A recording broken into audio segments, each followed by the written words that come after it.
Eh bien oui, nous sommes dans l'Évangile de Saint Luc au tout début. Et hier, c'était la belle prière de Maman Marie, le Magnificat. Je remets mon âme entre tes mains. Qu'il me soit fait selon ta parole. Ah, et c'est le dernier passage, ici, le numéro 4. Le passage numéro 4, dans le poignard. Dans le poignard. Et le numéro 4 dans le poignard,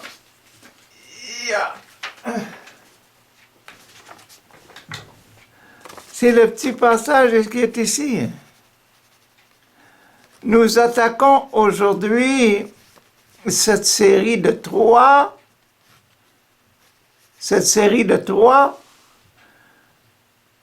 le Père, le Fils et l'Esprit Saint avec nous. Ce sera quoi? Je compte. 1, 2, 3, 4, 5. C'est donc le sacrement de l'extrême-onction. Ah, porter Jésus au monde. Ah, oui, c'est ça. Comment porter Jésus au monde? C'est un programme en 3, mais les 3 que vous voyez là, ils semblent vraiment égales. Mais ici, vous voyez que c'est une partie, une série avec une grosse épaisseur.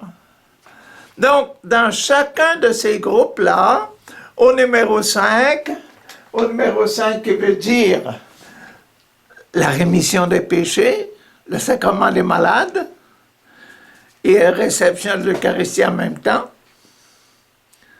Le sacrement des malades, c'est la réconciliation et l'Eucharistie. Ça va tout ensemble. C'est un programme, c'est une série de 21 petits passages qui est là. Et c'est le cran d'arrêt du poignard. C'est le cran d'arrêt, c'est ce cran d'arrêt du poignard. 21 passages. 7 et 7. Et dans la série du passage du milieu, là, il va y avoir le passage de la lame qui va jusqu'en bas. La lame va rentrer dans la série numéro 2 et elle entre dans le bois du haut.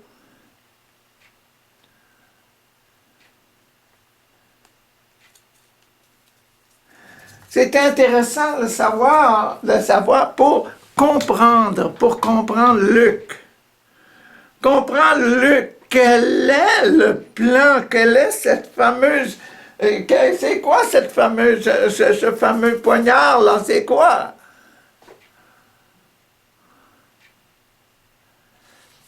Dans le poignard au complet, là, vous avez complètement tout l'évangile de Saint Luc. Et qui va s'expliquer avec l'extension des côtés. Mais tout est là. Donc, cette série-là de 21 petits passages, elle est très importante.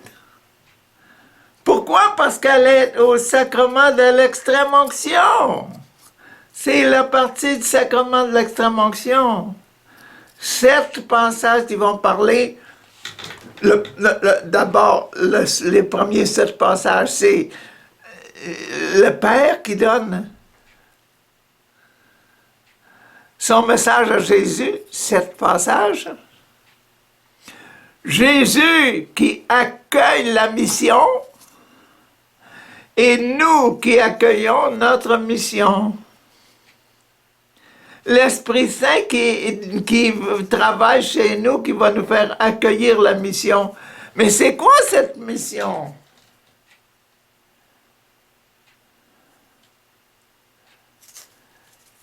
C'est intéressant de voir ça aujourd'hui, de voir ce qu'il y a dans la première série qu'il y a ici. Très intéressant de voir qu'est-ce qu'il y aura là.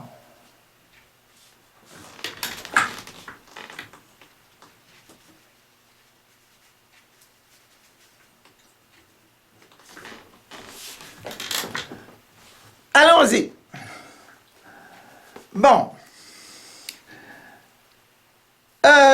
La naissance de Jean-Baptiste, ça veut dire que maintenant on prend à zéro, on dit quel est le programme que Papa mon Dieu, les 7 passages, 1, 2, 3, 4, 5, 6, 7 passages, que Papa mon Dieu donne à Jésus pour la rémission des péchés, pour nous préparer à aller au ciel, pour nous donner la rémission des péchés et le sacrement de l'Eucharistie, la possession de Dieu en nous. Ah, merci Seigneur, merci, merci, merci, merci. C'est quoi qu'il y a là-dedans? Père, ce programme-là a commencé depuis longtemps, donc il a commencé avec Jean-Baptiste. Le moment arriva où Élisabeth devait avoir un enfant. La maman de Jean-Baptiste devait avoir son enfant. Le moment est arrivé. Elle mit au monde un fils. Les voisins d'Élisabeth et les membres de la parenté apprirent que le Seigneur lui avait donné cette grande preuve de sa bonté et qu'il s'en réjouissait avec elle. Ah, Élisabeth, nous sommes tellement heureuses, les voisines, de voir que tu as un enfant et que tu es maintenant libéré de péché. Une femme doit avoir un enfant pour faire agir son amour maternel. Pour que l'amour en elle soit en action, l'amour soit complètement en action, pas seulement son mari, mais aussi ses enfants. Un amour parfait. Ah! Quand l'enfant eut 1 semaine, après 1 semaine, le bébé a 1 semaine maintenant, 7 jours, ils vinrent pour le circoncire. Toutes les alentours de la parenté viennent pour circoncire le petit bébé. Ils voulaient lui donner le nom de son père, Zacharie. On va l'appeler Zacharie. Ah. Mais sa mère déclara non. Il s'appellera Jean. Pourquoi? Parce que l'ange lui avait dit, Gabriel lui avait dit, tu l'appelleras Jean. Gabriel avait dit à Zacharie, tu l'appelleras Jean. Ils lui dirent, mais il n'y a personne dans sa famille qui porte ce nom. Ah, ils interrogèrent alors par geste, parce que Zacharie, il était muet, le père, pour savoir comment il voulait qu'on nomme l'enfant. Zacharie demanda une tablette à écrire. Et il écrivit ces mots, Jean est son nom. Point final. Fini la discussion. Jean est son nom. Ils s'en étonnèrent tous. Aussitôt, Zacharie put de nouveau parler, il se mit à louer Dieu à haute voix. Alors tous les voisins furent saisis de crainte et dans toute la région montagneuse de Judée, l'on se racontait ces événements. Tous ceux qui en entendaient parler se mettaient à réfléchir et se mettaient à réfléchir. Tous ceux qui avaient entendu dire que Zacharie s'était remis à parler quand il a écrit le nom Jean sur la tablette.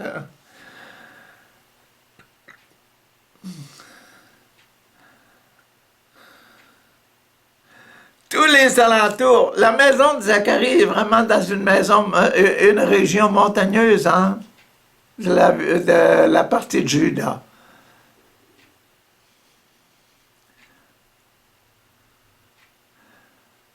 C'est beau. Quand on sort de la porte de l'église, là, on regarde, hop, il y a des montagnes alentour. On est dans le flanc d'une montagne. Tous ceux qui en entendaient parler se mettaient à réfléchir. Ça fait réfléchir, ça.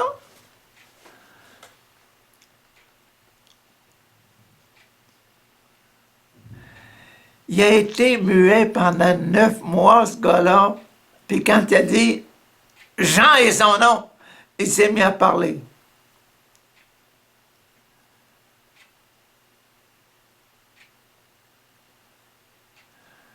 Aïe, aïe, aïe, aïe, aïe, aïe, aïe, aïe, aïe, aïe. Et il se demandait, que deviendra donc ce petit enfant? Et c'est l'enfant d'un miracle. C'est un enfant miraculeux.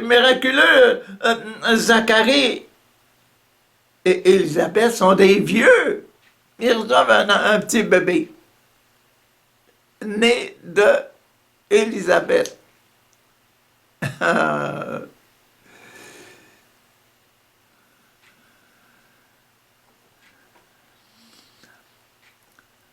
Que deviendra donc ce petit enfant? La puissance du Seigneur était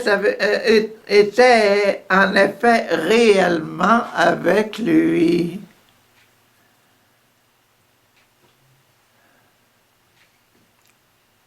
C'est ça qui est au sujet de la naissance, au sujet du baptême, là. Maintenant, passons dans la partie réconciliation.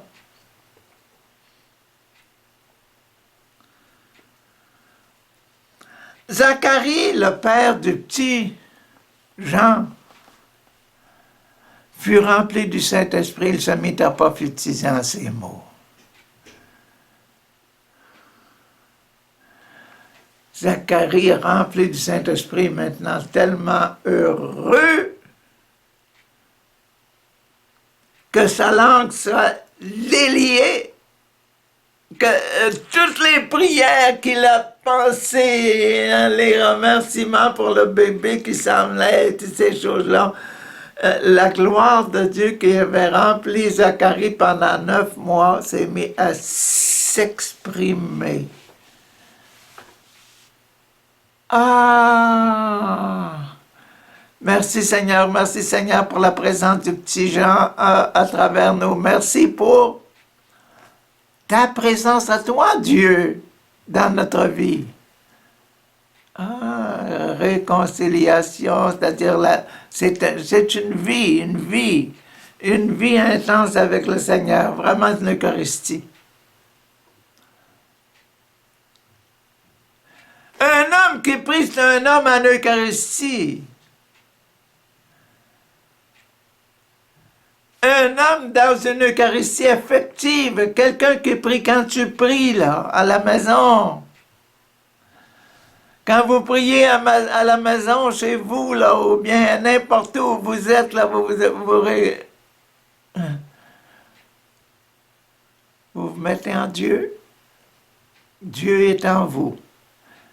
Vous vivez l'Eucharistie.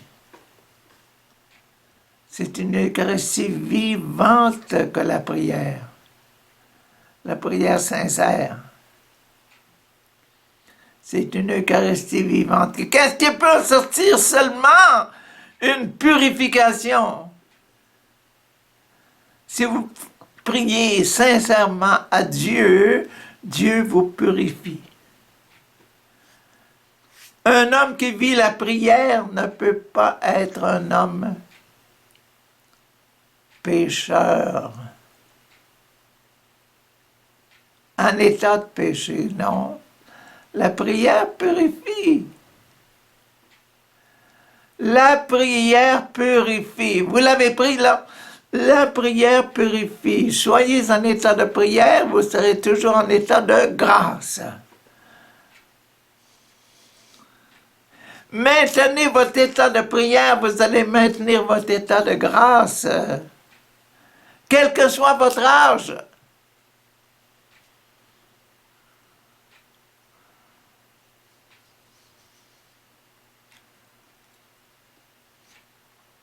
Quelle que soit votre situation, quelle que soit votre situation grave ou moins grave, quand vous êtes en prière et vous êtes sincèrement en prière, Dieu vous purifie.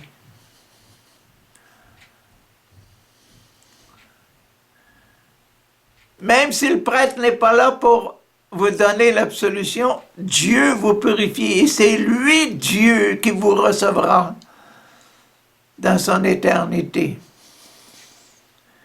Si vous êtes sincère, Dieu est toujours la sincérité parfaite et l'amour parfait.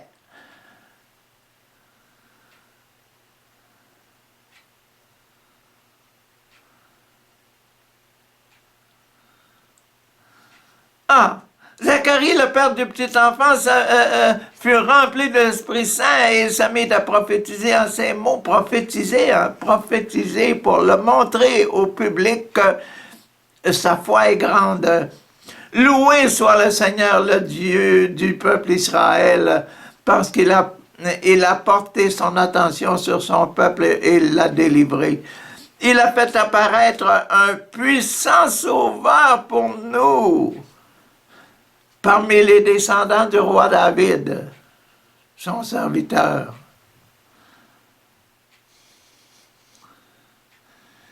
Il a fait apparaître son Jésus parmi nous.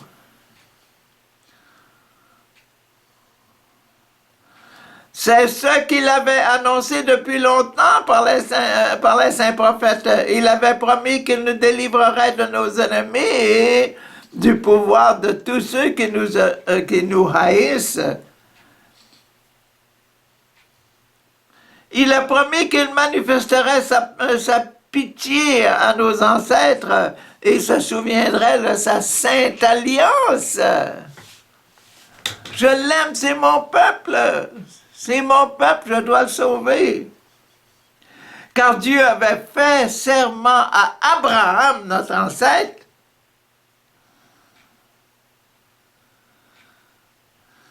Il avait fait un serment à Abraham, notre ancêtre, de nous délivrer du pouvoir des ennemis, de nous enlever nos péchés et de nous permettre de servir sans peur.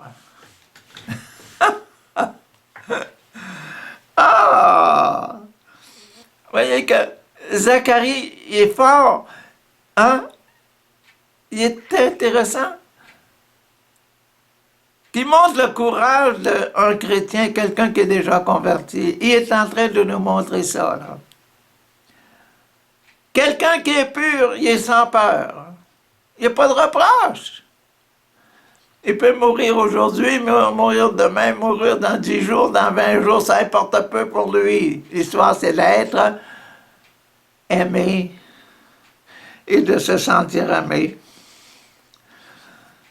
Ah, servir sans peur pour que nous soyons saints, justes devant lui tous les jours de notre vie. Quel beau programme de vie, hein? Quel beau programme de sanctification. Le fait de la prière qui nous purifie, puis le fait d'être pur et sans reproche qui nous donne le courage de vivre une vie parfaite sur la terre. Et toi, mon enfant, là, il le montre au ciel, toi, mon enfant, tu seras appelé prophète du Dieu très haut, toi. Tu seras le prophète de ce Jésus-là. Car tu marcheras devant le Seigneur pour préparer ses chemins. Tu marcheras devant le Seigneur pour préparer ses chemins. Tu marcheras devant le Seigneur pour préparer ses chemins. C'est ça que Zacharie avait dans sa tête tous les jours de Jean-Baptiste. Mon petit Jean, tu vas marcher devant le Seigneur pour préparer ses chemins. Ah, vous l'avez pas, vous l'avez jamais lu en insistant comme ça sur la parole de Zacharie. Insister, c'est une parole de prophète qui est en train de faire la prophétie. Et pour faire savoir à son peuple qu'il le sauvera en pardonnant ses péchés, que ce Jésus-là, que tu suis là, c'est lui qui va vous sauver, qui va sauver le peuple en pardonnant ses péchés. Le programme de Jésus, pardonner les péchés. Et on est dans cette ligne numéro 5, là. La ligne numéro 5, toute cette petite ligne-là, là.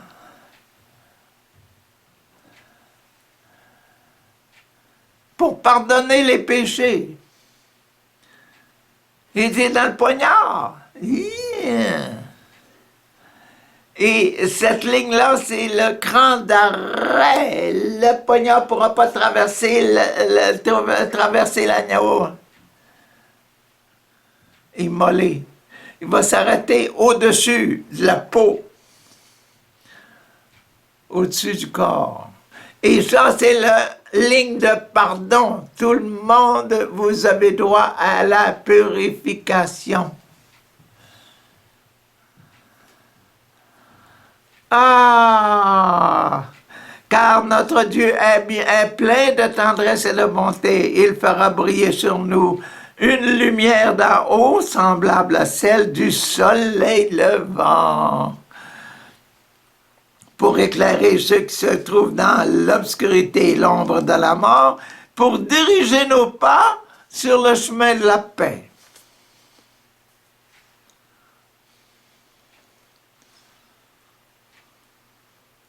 Et c'est là qu'arrête la prière de Zacharie.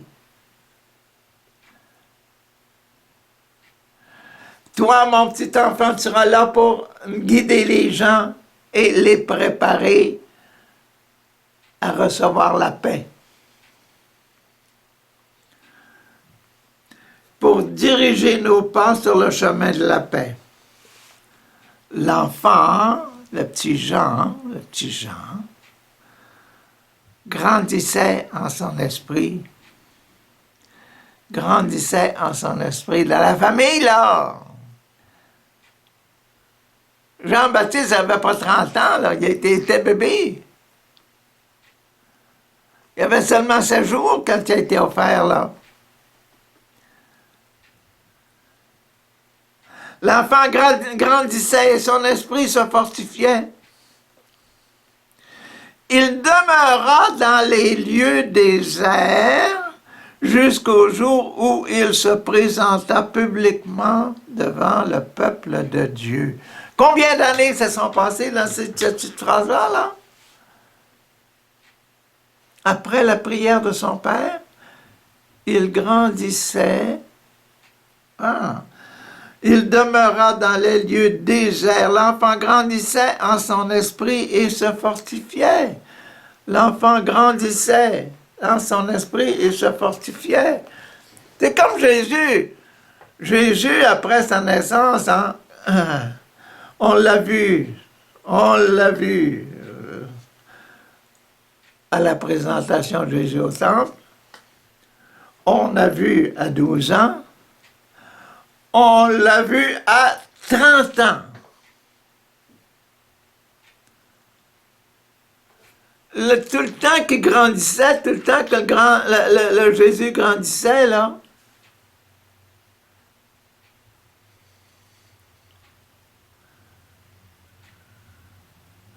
Zacharie, tout le temps quand Jean grandissait, Zacharie savait que toi, mon petit, là, tu seras appelé le prophète du Très-Haut, tu porteras, etc. Là. Tu grandiras en sagesse et en grâce devant Dieu et devant les hommes. Et les gens d'alentour se disaient, qu'est-ce que ça va devenir, ce petit Jean-là? Mais ils l'ont perdu de vue pendant 30 ans.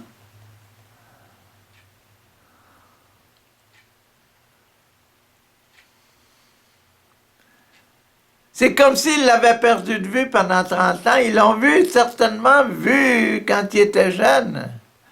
Mais qu'est-ce qu'on dit de lui qu'après, à 30 ans, là, c'est qu'il était en train de prêcher. Et puis il portait comme, comme vêtement une couverture de peau de chameau. Comme la couverture que Dieu avait donnée à Adam et Ève, des peaux d'animaux pour se couvrir. Pauvres, pauvres, pauvres, pauvres, pauvres, mais ils ont vécu, réussi à vivre jusqu'à 30 ans. Imaginez-vous. Puis, vraiment saint l'esprit, hein, c'est pas un esprit perdu, là. Pas un fou que ce Jean-Baptiste-là, au contraire. C'est un saint l'esprit, il était rempli de l'Esprit Saint. Même s'il mangeait seulement du miel puis des sauterelles, etc. Il n'était pas un zing, là. Hein? Il était un homme vraiment. Et puis tous les gens couraient à lui. Imaginez-vous. Où est-ce qu'il a étudié? Personne ne nous l'a dit.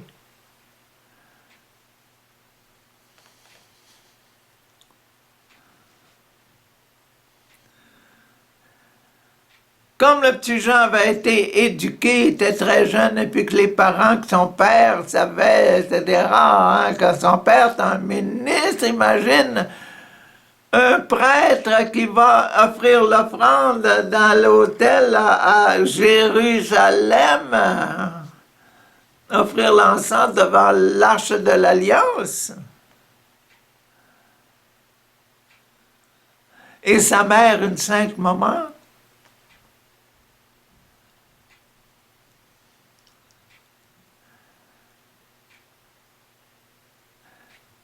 Des gens de la famille des prêtres. Et puis ce petit Jean qui a grandi.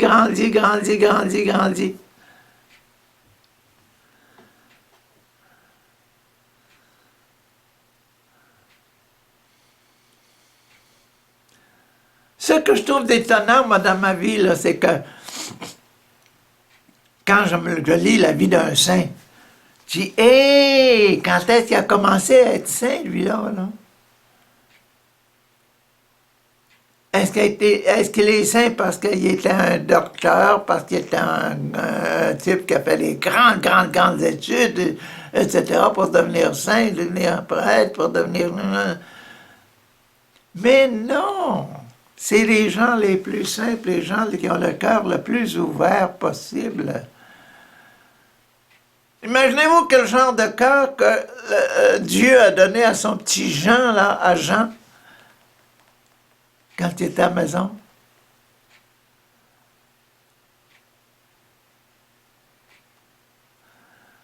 Imaginez-vous le genre de vie que le petit Jésus avec Marie, avec Joseph à la maison, le genre de vie qu'il vivait. Ce serait beau de découvrir ça et d'essayer, de dire, probablement qu'il faisait comme ça, puis d'essayer de le faire comme ça à la maison, vous autres, là.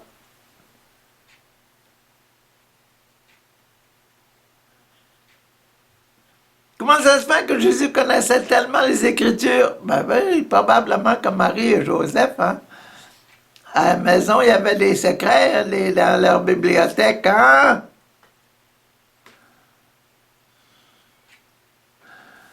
Et puis nous autres, qu'est-ce qu'on a à la maison comme livre pour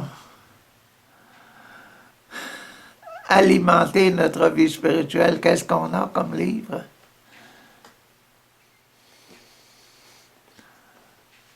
Jean-Baptiste ne devait pas avoir une grande série de livres. mais il avait un cœur pur.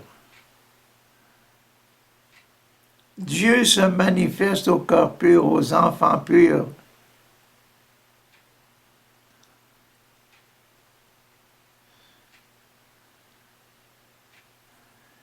Et les vies de saints les plus étonnantes, c'est parce que ces gens-là avaient un cœur tellement pur, tellement aimant, qu'ils ne faisaient du tort à personne, mais faisaient du bien à tout le monde.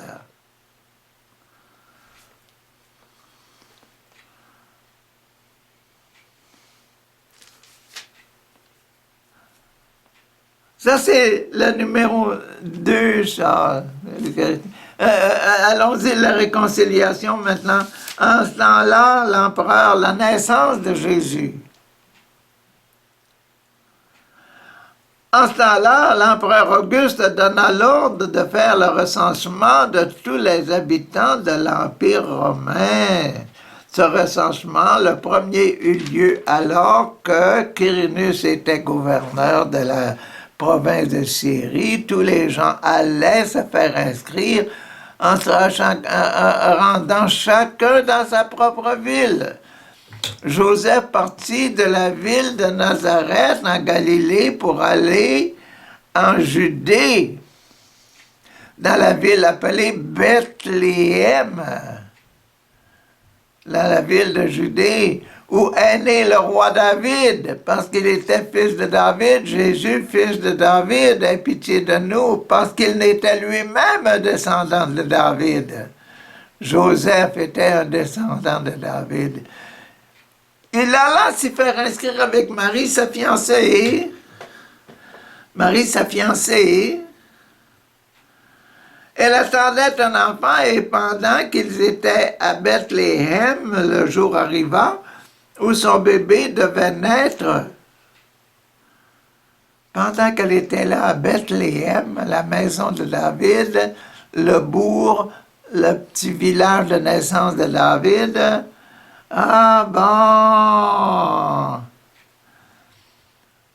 Le bébé devait naître. Elle mit au monde un fils, son premier-né. Elle l'enveloppa de l'ange et le coucha dans une crèche, parce qu'il n'y avait pas de place pour eux dans la maison où logeaient les voyageurs. Dans un petit coin très pauvre de la ville de Nazareth.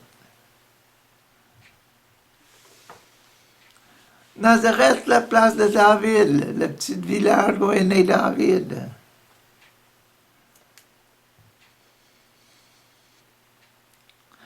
Un ange apparaît à des bergers. Dans cette même région, il y avait des bergers. On est rendu au sacrement de l'extrême-onction, là. Dans cette région, il y avait des bergers qui passaient la nuit dans les champs pour garder leurs troupeaux. Un ange du Seigneur leur apparut et la gloire du Seigneur brilla sur eux. Ils eurent alors très peur.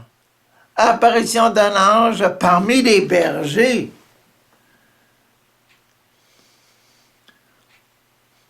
Pensez-y bien, là, c'est seulement des bergers dans la campagne, là.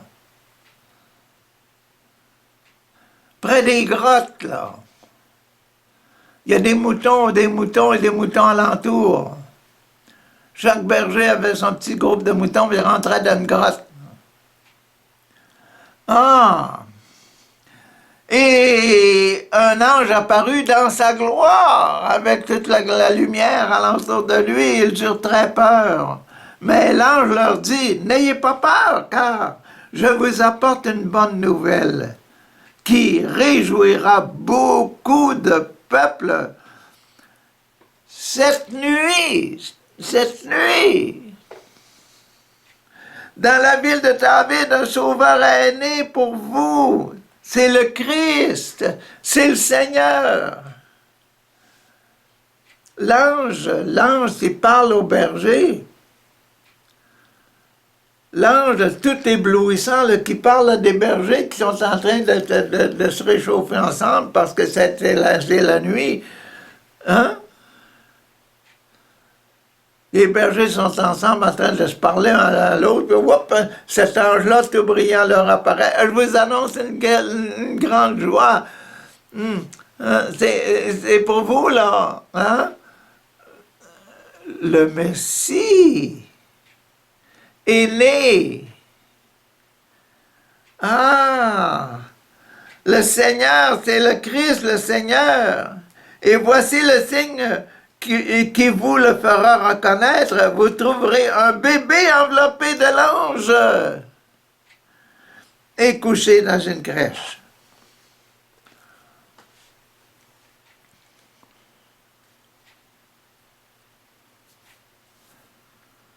Ah! Tout à coup, il y eut avec l'ange une troupe nombreuse d'anges du ciel qui louaient Dieu et disaient, chantaient, « Gloire est à Dieu dans les cieux très haut, et sa paix est donnée sur la terre aux hommes qu'il aime. » Et sa paix, cet enfant de la paix, cet enfant Jésus, je vous donne ma paix, je suis venu ici pour effacer les péchés, enlever vos péchés, vous donner la paix du cœur.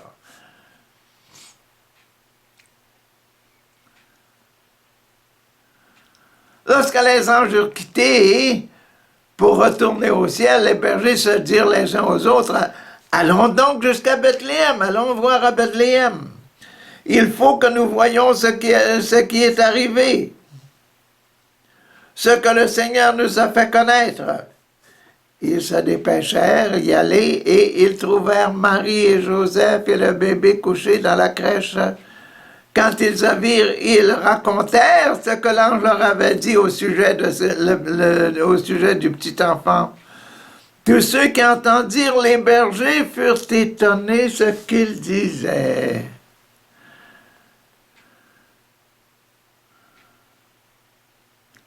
Mais Marie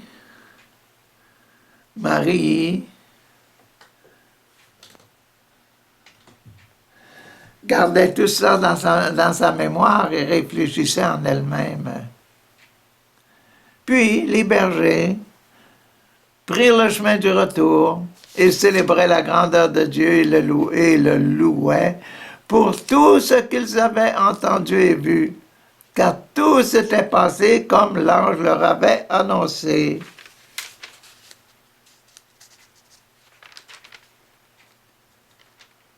Une semaine après, le moment vint de circoncire l'enfant et on lui donna le nom de Jésus, le nom que l'ange avait indiqué avant que sa mère devienne enceinte.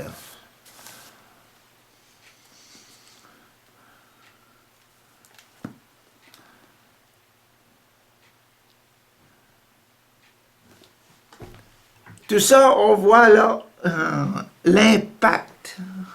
On s'attend à un impact de ce groupe, de ce groupe-là, le petit groupe-là, le premier groupe-là.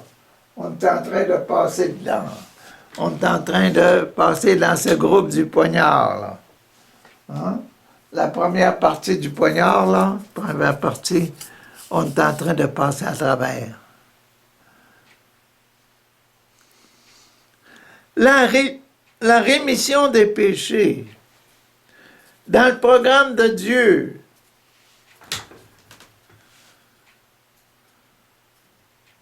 Zacharie, waouh!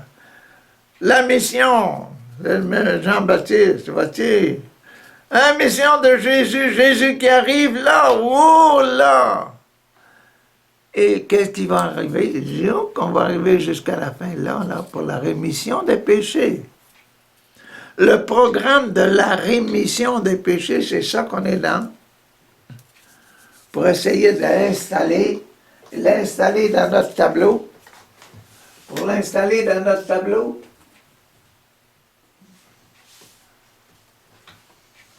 le fixer.